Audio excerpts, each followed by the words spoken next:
Assalamualaikum warahmatullahi wabarakatuh. Perkenalkan, nama saya Hurunisa Lubis dari Prodi Manajemen Bisnis Syariah 3A.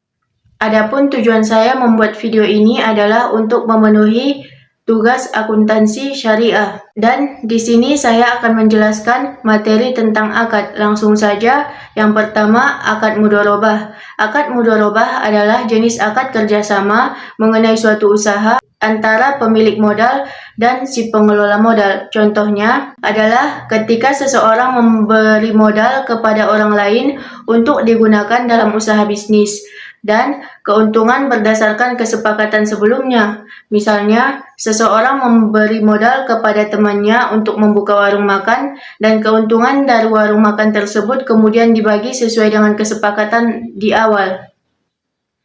Yang kedua, salam. Salam ialah jual beli yang harga barangnya dibayarkan terlebih dahulu, sedangkan barangnya diberikan kepada pembeli sesuai dengan tempo yang telah disepakati oleh penjual dan pembeli. Contohnya, ketika kita membeli barang secara online dan kita membayar barang tersebut di awal, maka itu termasuk ke dalam akad salam. Dan yang selanjutnya adalah istisna. Istisna adalah akad jual beli dalam bentuk pemesanan pembuatan barang tertentu dengan kriteria dan persyaratan tertentu yang disepakati antara pemesan atau pembeli dan penjual atau pembuat. Misalnya, seseorang memesan baju custom dengan menentukan spesifikasi yang diinginkan dan harga pembelian bisa dibayarkan di awal atau di akhir. Kemudian, si pembeli menerima baju tersebut setelah selesai diproduksi. Selanjutnya, murabahah. Murabahah adalah akad yang dijalankan antara si penjual dan pembeli, yang mana penjual mengambil keuntungan dari penjualan tersebut.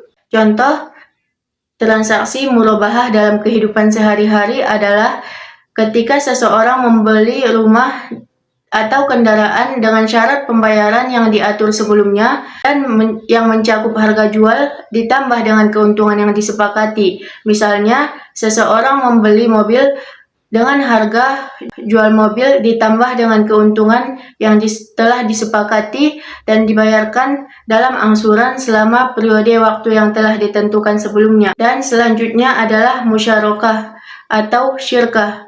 Musyarakah atau syirkah dapat diartikan sebagai akad kerjasama antara dua pihak atau lebih untuk mencapai suatu tujuan tertentu.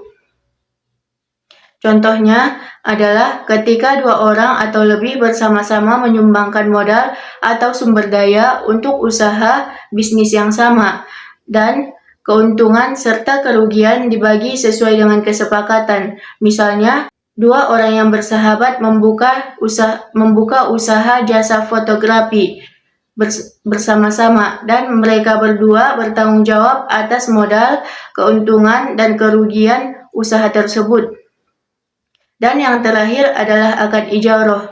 Akad ijarah adalah kegiatan sewa-menyewa antara dua pihak dengan biaya yang telah ditetapkan. Misalnya, seseorang menyewa apartemen dengan membayar sewa bulanan sesuai dengan kesepakatan kontrak yang telah ditetapkan sebelumnya. Sekian video dari saya. Assalamualaikum warahmatullahi wabarakatuh.